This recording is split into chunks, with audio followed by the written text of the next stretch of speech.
Bonjour tout le monde. En l'absence de Dr Makiala de l'INRB, qui n'a pas pu venir, je vais vous présenter l'étude PAL. Comme l'essai est en cours, je vous présenterai le design de l'étude, les thérapeutiques évaluées et quelques informations préliminaires.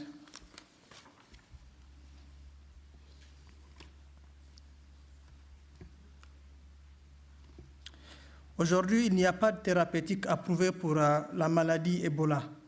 Les patients atteints de cette maladie reçoivent du support qui peut être des fluides, des électrolytes, un traitement symptomatique.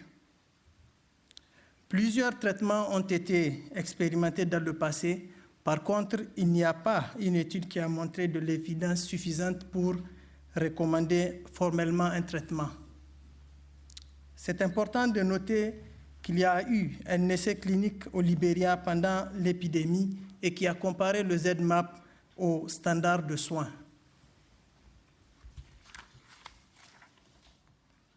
L'étude PALM est le premier essai contrôlé randomisé comparant différents traitements potentiels contre Ebola. L'objectif principal est de comparer la mortalité des patients atteints d'Ebola pour 4 produits expérimentaux. Les objectifs secondaires consistent à comparer l'innocuité et la tolérabilité des produits, les taux de mortalité des patients selon les bras, la charge virale et à fournir des informations sur le standard de soins. Des considérations supplémentaires incluent la facilité d'utilisation, l'approvisionnement et d'autres aspects de la formulation et du stockage du médicament.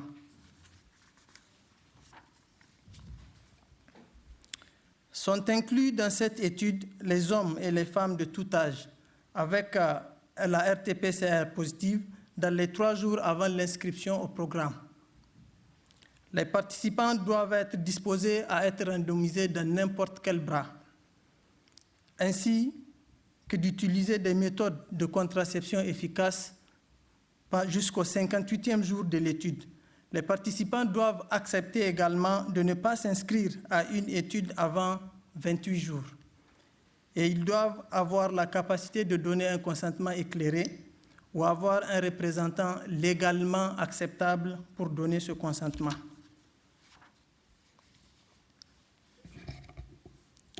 Alors, le protocole décrivait 2 stratégies de randomisation incluant ou non un placebo. En RDC, le gouvernement a décidé de ne pas utiliser de bras placebo et en tant que tel, cette étude est randomisée de manière égale sur 4 bras pour chaque médicament. Le bras de contrôle est le ZMapp avec le standard de soins pour commencer l'essai. Ceci peut changer selon les résultats. Cette étude est stratifiée par site et par CT, ce dont vient de parler mon prédécesseur à l'admission. Le protocole est aussi prévu pour d'autres pays si nécessaire. Les 4 médicaments sont le ZMapp, le Remdesivir, le MAP 114 et le Regeneron que je vais décrire brièvement. Le ZMapp, il est composé de 3 anticorps monoclonaux. En janvier 2015, l'essai Prevail 2 a débuté avec l'objectif d'inclure 200 participants pour évaluer l'efficacité du ZMapp. Cependant, l'épidémie au Libéria était en train de se terminer et la taille de l'échantillon n'était pas entièrement atteinte. Comme vous pouvez le voir sur le graphique à droite, le bras ZMapp a montré un taux de survie plus élevé que le standard de soins seulement. La puissance de l'étude n'était pas suffisante pour démontrer une supériorité à 97,5%, mais à 91,2%. Le ZMapp se conserve à moins 20 degrés Celsius.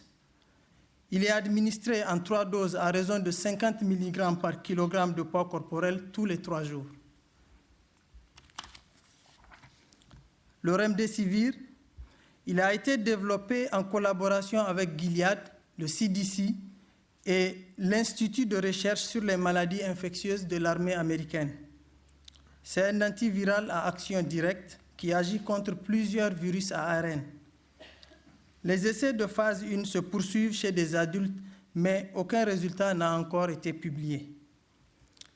Le remdesivir s'administre à dose de charge de 200 mg le premier jour, suivi par 100 mg par jour pendant 9 à 13 jours selon le statut du patient. Il se conserve à température ambiante en dessous de 33 degrés Celsius. Le MAB 114 est un anticorps monoclonal qui a été développé à partir de sérum sanguin de survivants d'Ebola à Kikwit, en RDC en 1995. Lors des essais cliniques de phase 1, le MAB 114 s'est révélé à la fois sûr et tolérable chez 18 patients adultes en bonne santé. Il est administré en une perfusion unique de 50 mg par kg de poids corporel.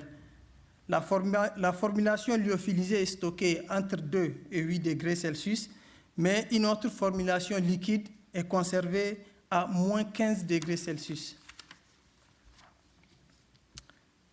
Le régénérant, comme le ZMapp, il contient 3 anticorps monoclonaux. Mais contrairement au ZMapp, le régénérant contient des anticorps entièrement humains. Il a été développé par Regeneron Pharmaceuticals, qui a commencé un essai d'accès élargi pour Ebola en 2018. Il est administré en une perfusion unique de 150 mg par kg de poids corporel et stocké entre 2 et 8 degrés.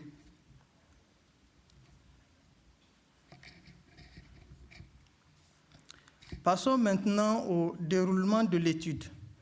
Entre le 15 novembre 2018 et le 7 juin 2019, 304 participants ont été enrôlés dans l'étude.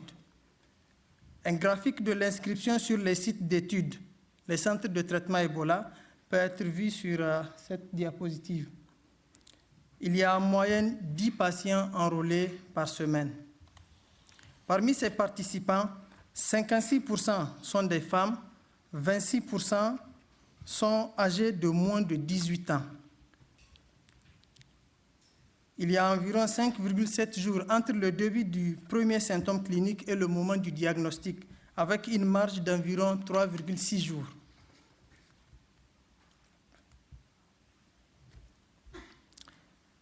L'étude est toujours en cours.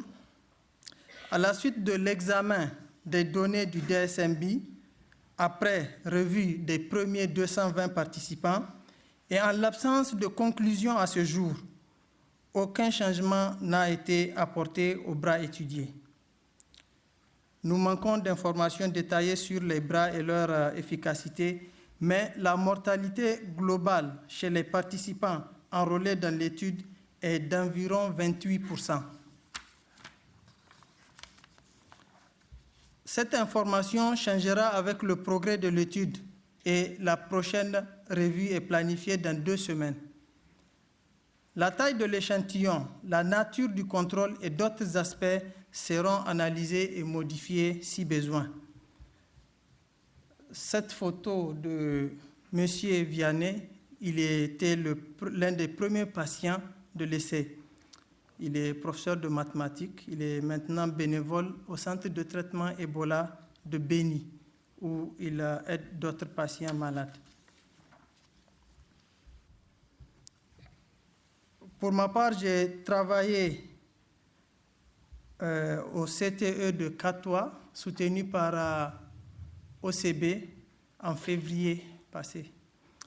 J'ai vu la collaboration de plusieurs organisations et plusieurs individus et les efforts fournis. Donc c'est le lieu pour moi de remercier tous ces individus et ces organisations et aussi tous ces patients et ces agents de santé qui œuvrent sur le terrain. Je vous remercie.